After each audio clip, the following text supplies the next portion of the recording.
Welcome everybody to another All About Continuing Education workshop. Today's presentation is part 2 about continuing education, specifically focused on trade schools.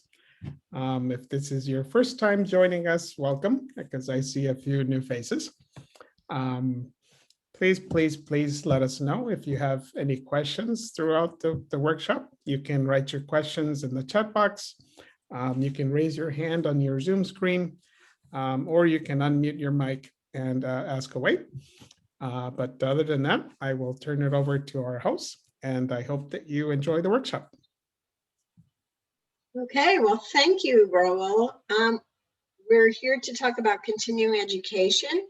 Some of you were with us last week, some not. I'm sure that when Raul sends out the slides afterwards, he can send you both versions if you haven't been here before.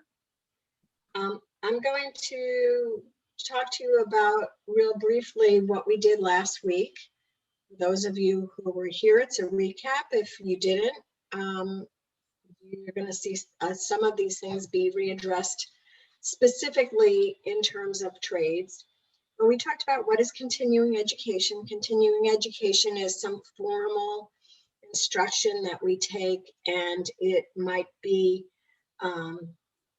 things for work, it might things be for personal development, and you can see all the different ways that we can do that in this little picture here. The benefits are that, again, we might be able to improve our job situation by getting new jobs, getting pay raises, or just finding things that we like to do better. And for personal development, we could be learning new things. We could be picking up side businesses. And we're going to talk about all of that in more detail today. So when continuing education is right for us, we've said, and we're going to talk about this some more today, that we have the time to do it, we have the interest to do it and the skills, and that we have money if we are into something that needs to be paid for. It's different from college. College usually has a diploma and a degree at the end. When we talk about continuing education, some of it is not getting any kind of thing, just a satisfaction, but sometimes we can also get certificates and validation that we can do some of the important things that need to be done in certain kinds of areas. And we talked about continuing education being all kinds of different ways that we could do it. We could do it online, we could do it at community colleges, we could do it in trade schools, we could do it through apprenticeships, and there were benefits and different costs that are associated with all of those, leading me into how do we pay for it. A lot of times to pay for things, you're going to have to pay yourself. We talked about trying to find out if there were scholarships or grants where people will give you money. But you also might need to have loans from your bank, or your employer might pay for some continuing education if it's associated with the work that you're doing for them and it's important to them. And then where do you go? Again, you can do things online, you can do things at a community college, you can do things in a trade union, and we're going to talk a little bit more about all of those things today, focusing about learning a trade. So continuing education is now just going to be a little bit more specialized. Okay, so that's just a recap of where we've been. And in terms of learning a trade, let's talk a little bit about what's a trade job. And Barb's going to take you through some of that in a minute. So those are very specific areas. And we're going to talk about how to decide if you think that learning a trade would be a good idea for you. And then where do you go to do that? And how do you pay for it? And then we'll give you some examples. And in the examples, you're going to get a chance to look at a situation and tell us what you think about the choices that some of these people have. Okay? Any questions so far? Okay, then I'm going to turn it over to Barb. All right, well, let's start with what is a trade job? And when we're talking about trade jobs, what we're talking about is those types of work that require some kind of specialized skill. But we're not talking about those specialized skills that you need to go to a college, a 4-year college for usually. So how do you get these specialized skills? The answer is through a combination of some classes, some classroom work, and usually practical learning. So some kind of opportunity to do the job as you're working on learning how to do it completely.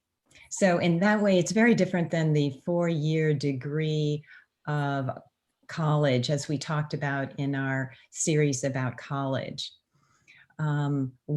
A lot of these trade jobs, you can learn the skills on the job or through other kinds of practical training, perhaps somebody helping you or showing you some of the how-to pieces of the job. And then where does the classroom part come in? There are a number of different options. Some of them have fancier titles. A trade school is fairly straightforward, but technical institution, I say that's a fancy way of saying trade school. 2-year college programs like Montgomery County College offer a number of certificates for different types of trades. But there are other certification programs. We'll get into a little bit more of that detail in just a few minutes. So there's the study and then there's the practice. Okay, example of trade jobs. Let's just start, let's warm up a little bit. And what are we talking about? Here are a few, just a few. A dental hygienist, in other words, the person who cleans your teeth, not the dentist, him or herself. Hairdresser, person who cuts your hair and does all kinds of other wonderful things with it. Solar technician, people who know how to put up those solar panels and maintain them. And of course, my favorite, if you were here last week, auto mechanics and the kinds of work that they have to do that is a mix now of not simply the mechanical, but also the electronic with those big rolling computers we drive around on. Okay, so that gives you a little taste of different types of trade jobs. Can you think of any others right off the top of your head? I know we talked about a couple of others last week. Does anybody remember those? Or any other ideas? Anybody? I know construction has a lot of Yeah, construction has a lot. There are the guys, the carpenters who are putting putting up the platforms and so forth. You've got the electricians, you've got the plumbers, you've got a lot of trade jobs in building a house, for example. Anybody else wanna? Nurse assistant. I'm sorry? Nurse assistant. Yeah, a nurse assistant. Yeah, we talked about that last week too, right? One more? Or are we worn out? Okay, let's go on and take a look at a few more just to give you a feel for many, many different types of jobs. Locksmith, those are the people who repair locks. Welder, back to construction, putting together those pipes and making sure that they don't fall apart. You've got to connect them properly. Realtor, the folks who help you buy and sell houses. Bartenders, and then personal trainers, the folks who help you use those machines at the gym safely. Dog groomer, massage therapist, and down at the bottom, wind turbine technician, not just solar panels, but also wind turbines. There's some of these newer jobs as this country tries to become less carbon intensive and more energy efficient. So you'll see those kinds of jobs as well. And let's turn this back now to Deb for thinking about, is a trade job right for me? Okay, so if a trade job is right for you, you should be answering some of these questions that are yes, right? So do you have existing skills or learning that can be developed into a trade?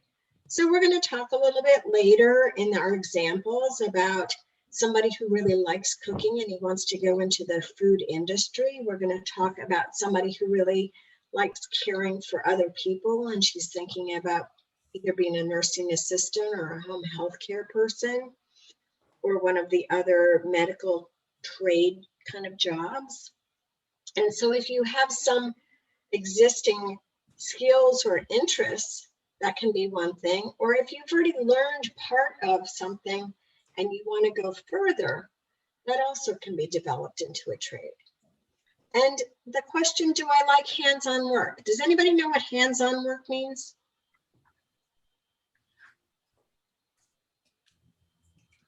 It means actually doing things usually with your hand physically, or all kinds of physical work. So if you're going to be an IT person, a tech person, you're usually sitting at a computer. If you're going to go into trade, all those things that Barbara just talked to you about, plumbers and electricians and welders, those are all people that have to do things and do things physically. And so if you don't like to do those things, you might not want to go into a trade. All right, are you willing to take a beginning step in the field? So again, usually you might have to start at something a little less than what you want to get to. Or later today, we're going to talk about somebody who wants to get to be a registered nurse, but she might start by being either a nursing assistant or a home health care person or something that will help her get there in the meantime before she can get all the way through a program to be a registered nurse. And you have to say, do I need to find a job soon? Do I need to find employment soon? Because there are some programs that are going to take much longer than others, and you want to understand what those requirements are, and then you want to do something that's in the time frame that you need. Can I train for a part-time occupation? So what that means is you might have a regular job and then you do something else part-time to get started in something different than what you're doing at your regular job. And you might train or you might do things. And so those are usually, again, getting back to if you have the time to do it and the way to make it happen for you. And then let's talk a minute about a continuing high demand for workers in this trade. So you know that there are some jobs that are in high demand, and some of them are all the time, and some of them are just some of the time, and then they come and go. So let's just talk real briefly about some of the things that are in demand today. And you can see these things: healthcare, construction, manufacturing, trucking, bookkeeping, accounting, veterinary technology, food services, computer support, dental care, hairstyling, and auto servicing. Well, some of those things, they are in demand now, but they're not always. So if you think about a few years ago, when the economy was bad, there wasn't a lot of construction. And so a lot of people who had been working in construction lost their jobs. And you need to think about some of those also. So, hairstyling. Usually it's pretty steady, but during the pandemic, there were a lot of people who couldn't or wouldn't go to hairstylists, and a lot of them had to find other kinds of work. So just think about some of those things when you're looking at what trade you might be interested in as well. Any questions about that? No? Okay. So then where do you go? Where do you go to learn? And it really, see that first statement? It depends. It depends on what you're doing, and it depends on what your background is already. And so if you ask yourself the questions, what trade are you interested in? There are a lot of them out there. And you might already have something in mind, or you might not. You might be still exploring.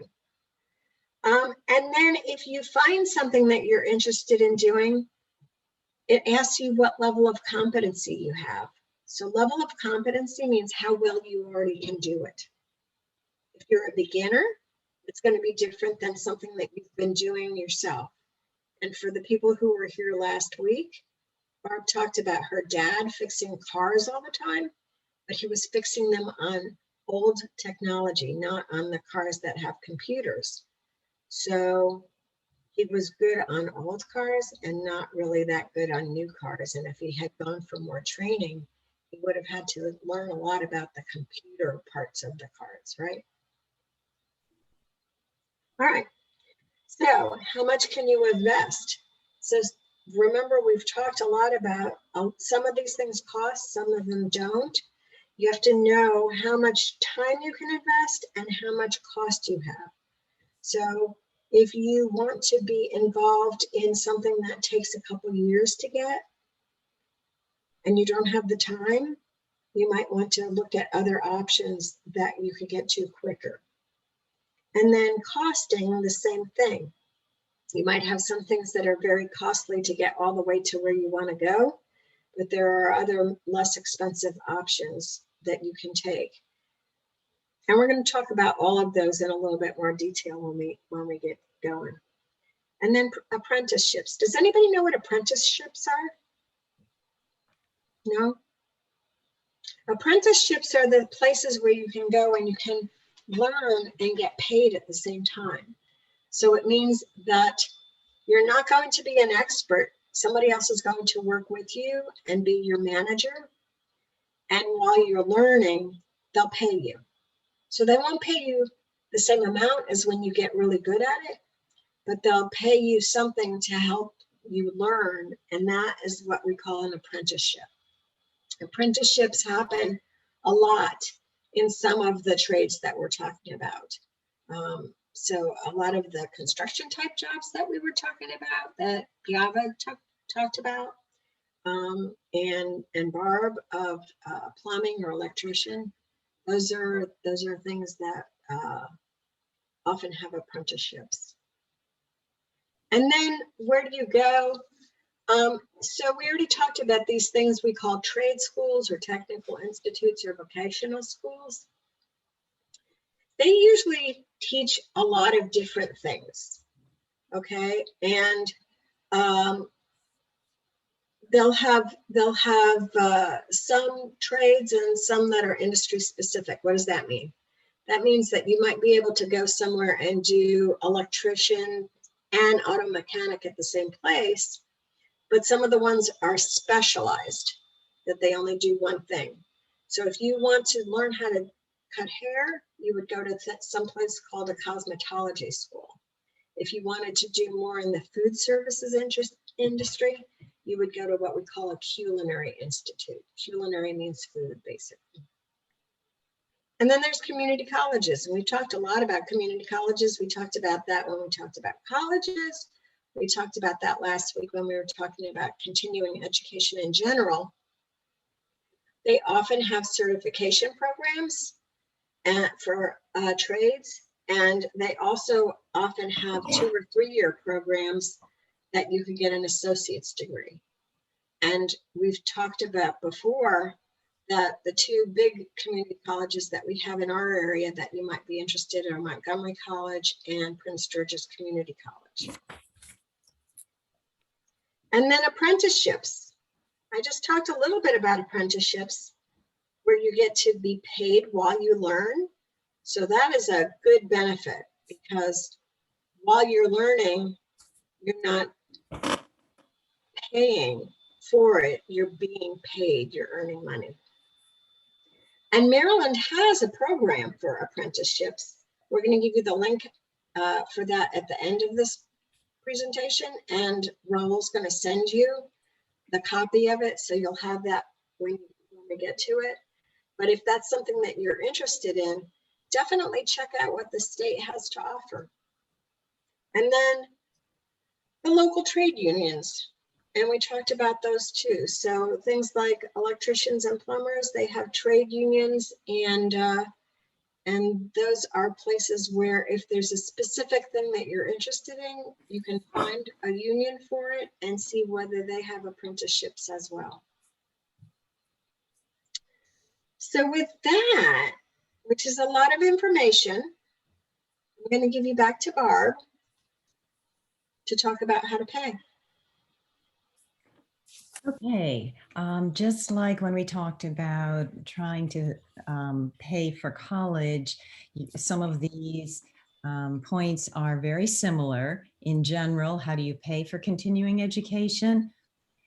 Certainly, you want to think about grants, scholarships. If you remember, grants and scholarships are monies that you get from organizations that you don't have to pay back normally.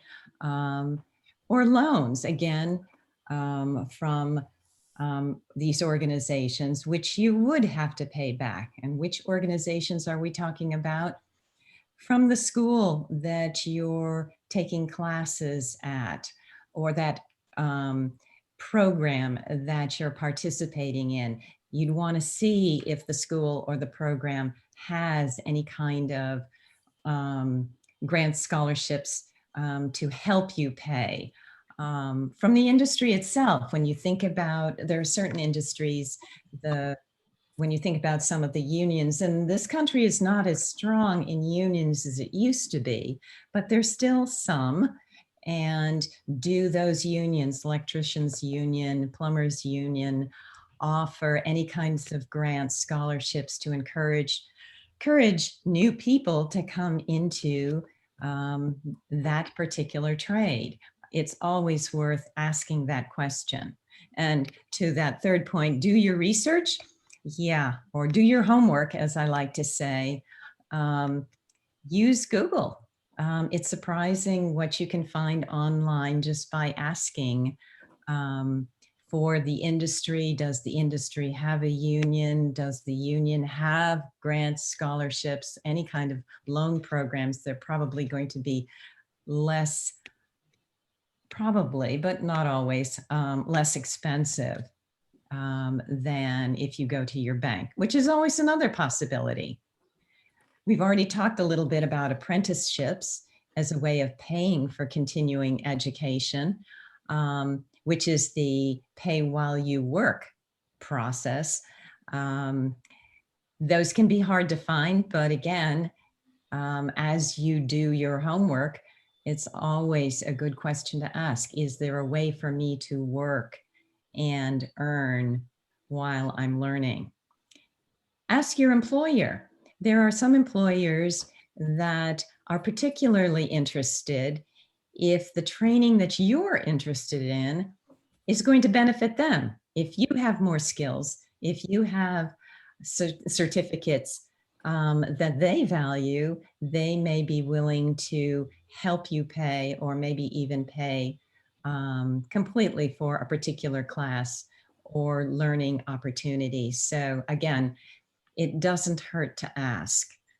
And then finally, those backup ideas are your bank for a personal loan to cover the cost of a particular class. And I think we talked about this last week a little bit, this notion of payment plan options. As you think about what kind of funding you're going to need, if you decide you want to work on a certificate program, for example, consider what kinds of payment plans there might be. There might be more than the one that is being shown, whether you're looking online or you're even talking to somebody who's handed you a piece of paper with some basic information about what their programs are. So again, it's difficult because there are many options, but the good news is there's also a lot of options. And what that means is Don't be afraid to keep asking questions. So let's go on to the next slide. And what we're going to do now is take a look at an example of somebody and explore what this person is interested in, some of her choices, and then talk a little bit about what do you think about what she should do. Okay, so this is Maria, and she wants to be a registered nurse. Her interest, she has interest. She has taken care of her elderly parents, her aging parents, and she's discovered she loves caring for people. So there's the interest. She knows that a registered nurse is well paid and is in demand, and as far as anybody can tell, will continue to be in demand for some amount of time. So this would be a good job. Get it. Now, how is she going to get there from where she's at? She doesn't have any certificates or any work experience other than the caring for her parents, a personal experience, so to speak. So, options to train as a registered nurse. Now, if she wanted to, she could go to a 4-year college and get a degree in nursing, a bachelor's degree. Okay, that's 4 years full time, and we know that going to college is pretty expensive. She could go to a 2 to 3 year nursing program. Many community colleges offer something like this. Sometimes even the 4-year colleges will offer a 2-year degree, an associate's degree, which certainly would be quicker. And then there's the other possibility. Some hospital programs will offer a diploma in a nursing program. It's a program that they've created themselves, and you go through that program and you will get a diploma. Now, one thing Maria has to keep in mind is whether she goes to a 4-year college or she goes to the nursing program at a hospital, to be a registered nurse means she has to pass the National Council's licensure examination to be qualified. So it's a special exam that she needs to be able to pass if she wants to be a registered nurse. And that is the ultimate test. Okay, so that's if she wanted to go to school and focus on schooling. But there are a couple of other choices that we should consider. The first is start as a home health aide. And the second is to consider a different type of job, but home health aide would be one type of job. Another type of job would be, it's in the medical field, like a pharmacy technician or an EKG technician. EKGs is the system that measures your heart when you go to the doctor. So if we go to the next page, let's start thinking about these choices.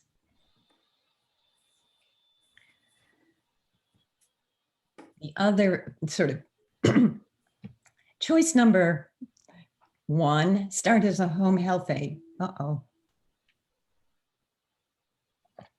Are we having an issue? Well, let's see if I can, my voice hangs in there.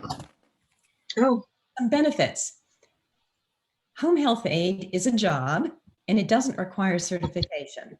So she can have a job, she can start to learn on the job about taking care of people that are that have health problems. She can work on a certification as well, maybe from a community college or maybe from some other source.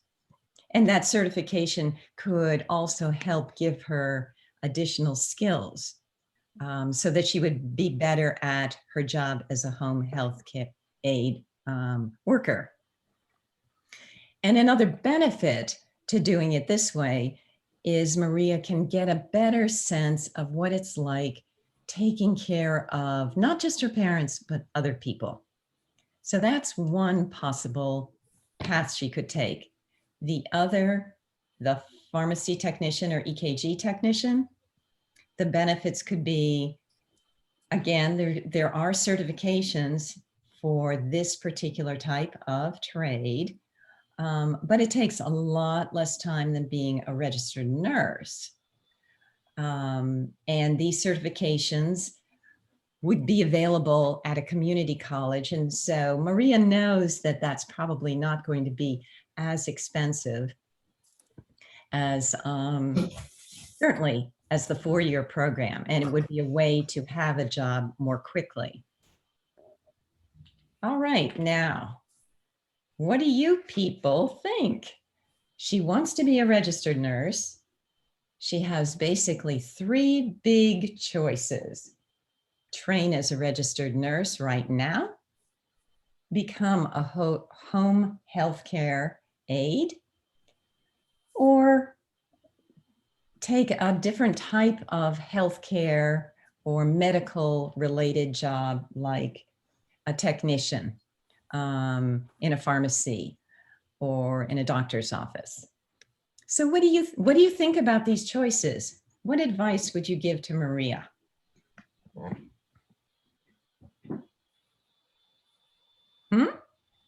I think for me, Maria, she have to go with different health care. She need to learn to understand first, and then she go to after college. For me. Okay, so you think maybe that home health care aide would be a good first step, so she gets some experience with other people?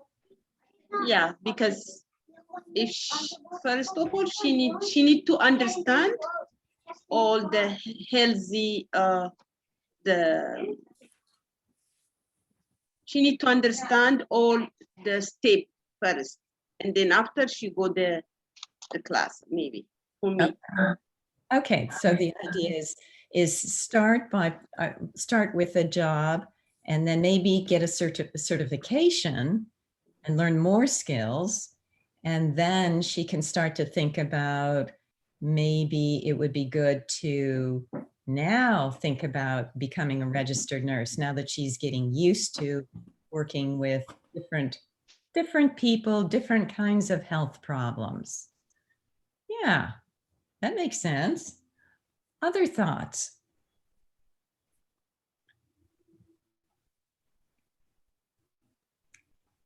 I have a question, Miss. Mhm. Maria, maybe she learned her country. Maybe she have some understanding for nursing. Yes. But she want to go the college, but first of all, they have the problem, the English, Mm-hmm. and second, she not afford that money maybe. So Yeah. how Maria she survived? I don't know, like that. Well, you're bringing up a very good point about, and we've talked about this, I think, in this workshop of what skills, what are some of those skills that Maria might already have. Perhaps she's had some experience, not simply from taking care of her parents, but maybe in her home country. And she's further along, really, than the responsibilities of a home healthcare aide. And so could she, if she has the money, could she start thinking about being a nurse? And you also brought up the issue of how is her English? Can she learn comfortably in class? If her English is good, if it's strong, she can speak and understand English, then it sounds like you're suggesting maybe she should think, if she has some experience too from her home country, maybe she should start to think about that being that registered nurse and not wait so long. Good point. Good point. There's, we're giving you a little picture, but there are questions that we need to ask about Maria to know what her best choice is. Yeah, good. And what does anybody think about one of the other jobs in the medical field, like going in, being a medical technician, maybe in a pharmacy and giving people flu shots, or being an EKG technician where, you're just using the machines and measuring people's heart. What do you think are some of the good things or bad things about that? I think it's good experience, and it pays, but it's not nursing. You have to go to nursing school to become a nurse. So you need the training and the experience to become a nurse, but you're still in the healthcare field. So you're doing what you like and love, which is helping to take care of people, helping them with their health conditions, but at the same time, it's not a nurse. So it's just, I guess for right this second, you're taking care of whatever responsibilities you have. Then when you have the time, you just go to nursing school. No, I think that that's a really good point, that it may, if you're not sure, then it gets it's a little bit of we're testing whether we like the medical profession. We're testing whether we like, quote unquote, working with people who have health issues. But to your point, it's not the same as being a registered nurse. If Maria is really starting to feel like this is what I want, then that's it can be a hard choice, but is it time to see if you can find the time and the money and the energy to get where you really want to go? And we don't really know from this little picture, but I think you're bringing up a very good point. Okay, nice job, guys. Are you ready for another one? Deb's got another practice for you. Okay, so here's practice number 2. Okay, so we're going to talk about Michelle now, and he would like to work in the food industry. Okay, why does he want to work in the food industry? He really loves cooking. He does this a lot for himself and his friends, and he particularly likes baking cakes. And he's been doing that for friends and family, but he hasn't done anything professionally yet. Eventually, his goal is the thing that he wants to get to in the end, is that he wants to own his own catering business. What is catering? Anybody know what catering is? It's preparing like food for events. Yes, exactly. So he would like to have his own catering business eventually, and he's not in a position yet to do that because he has a full-time job. So remember, we said some of the things that you need to know. You need to know your interests, you need to know your skills, you need to know what your goals are, and then you have to have time and money to do things, right? And so he has a full-time job and he doesn't want to give that up because that's where he's earning his money. But he would like to do things what we call on the side. He would like to use weekends and evenings to get started on something else. So he has some options too. So I'm going to tell you what his options are, and then we're going to discuss those. So I'm going to give you a chance to think about these. So his options that we've put together in this little story, it's not necessarily real, but it gives us an opportunity to talk about it. He could go take a class, particularly about cakes, because remember, he likes making cakes, and some of them can get really fancy. And he could take an online course, or he could take a class about cake making and cake decorating, and then he could sell birthday cakes. So instead of just giving them away, he could start selling them to his friends, maybe his neighbors. So that's his first option. The next option is to actually go get a certificate in the food industry at a community college or a culinary arts school. So remember we said the culinary arts school is a school that has courses that are really specialized for food.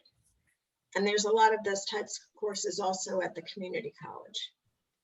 So his next option is that he goes and he gets a certificate just about food, about cooking and culinary arts. And then he can go get a job in the industry at someplace else working for other places and other companies. So he could go, if he got that kind of certificate, he could go work in a restaurant, he could work in a hotel, he could work in a cafeteria, he could work in a nursing home, he could work in the grocery store. So all of those would be options if he got a certificate.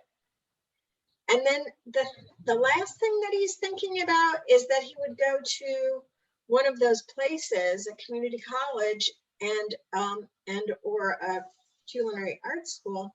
He would get 2 different certificates. So he would get the food certificate, but then he would also get a business certificate, because that would help him set up his own business when he gets to set up the catering business that he wants to do, that he wants to own for himself. Okay, so those are the 3 options I want you to think about. To take a course in cake decorating and just start selling some cakes. To take a course for food and get a certification for that, or to get 2 certifications for business and food. Okay, what does anybody think about those things?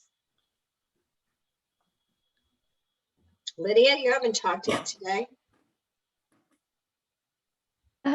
I'm not feeling better today Okay, because of my second COVID-19 vaccine. okay, yeah, that happens. I'm Okay, sorry. Mimi, what do you think? I think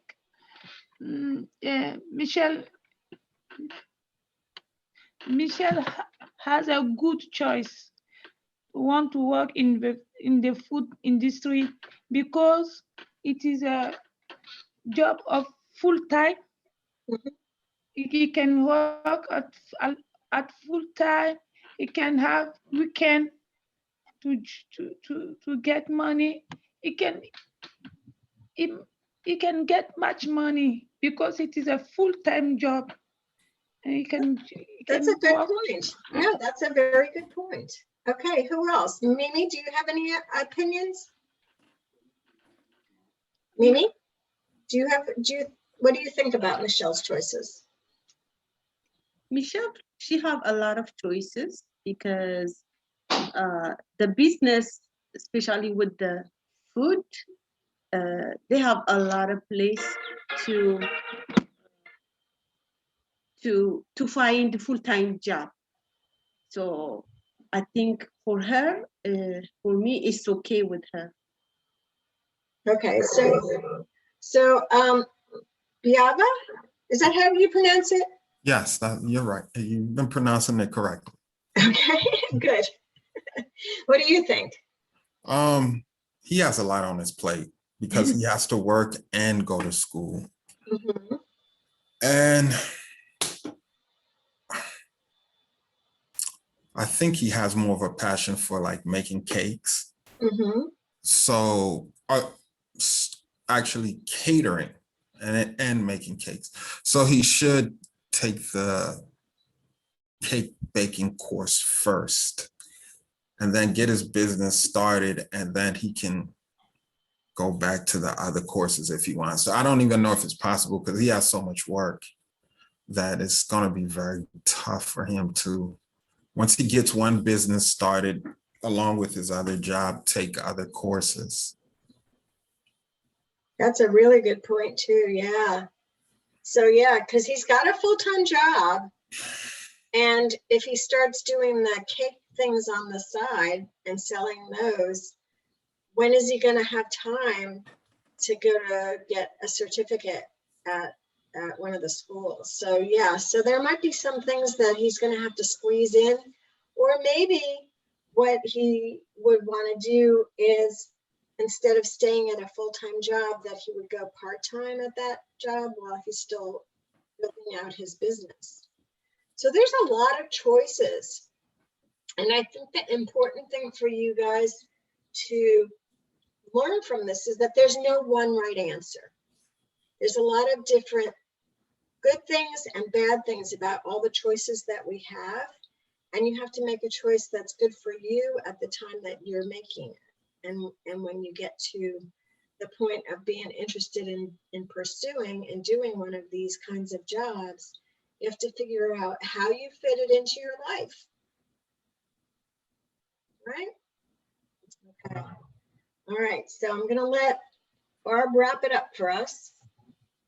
Okay, we promised you links and here they are. Now, this isn't all of them. We just wanted to give you the ones that we have referenced the most in the course of this presentation. The link for Montgomery County College, the link for the Maryland Apprenticeship and Training Program that Deb talked about earlier. Just one of the union links. This happens to be for the electricians, the local electricians union.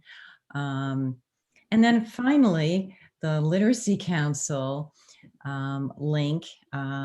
We have a community resource manager, our very own Raul, who can also be something of a guide as you're thinking about these types of choices and wondering where are places to look for information and sometimes how to understand the information, because it's easy enough to say go out online, but sometimes the amount of information is not as easy to understand. So we wanted to get you started with at least a few of these. And as you know, when you go out online, one link leads to another. So the message here is there is a lot of information online. And as we've said over and over again, but you have to do your homework. You have to keep exploring to answer all of the questions that you're going to have as you find your best solution. Okay. So a quick review of what we talked about today. We talked about a trade job and what one was, and I think you saw a fair number of examples. These are the jobs that do require specialized skills, usually require some sort of a certification and frequently on some kind of on-the-job learning, training, whether it's realtors, plumbers, technicians, mechanics, all those folks, as Deb said, tend to work with your hands or working with people in these kinds of jobs. How do you decide if a trade job is right for you? Well, we talked about the different types of skills these jobs have and how you would need to think about, well, what are my skills? What are my interests? How do I pull that together with what this trade job might offer me? Do I have the time? Do I have the money to get the certification? We've just been talking about that with Maria and Michelle. Or what might be the best road to get there? Where do I go to learn a trade? Lots of different places. There are the trade schools, there are the community colleges, and then there are special programs as well. It all depends on what type of trade. And as you know now, there are a lot of them, a lot of different types of jobs. And how you pay for it, again, as I think Deb and I have, our favorite answer is it depends. But beyond your own wallet, always ask about grants and scholarships. Always look to see if there's an apprenticeship program, an opportunity for learning on the job in some form or fashion. It may not be formal. Maybe it's less formal. Always worth asking. And then we explored a little bit, a couple of examples just to get a feel for how these two, Maria and Michelle, might approach going and getting that job that they think they want. And with that, does anybody have any final questions or comments about trade jobs?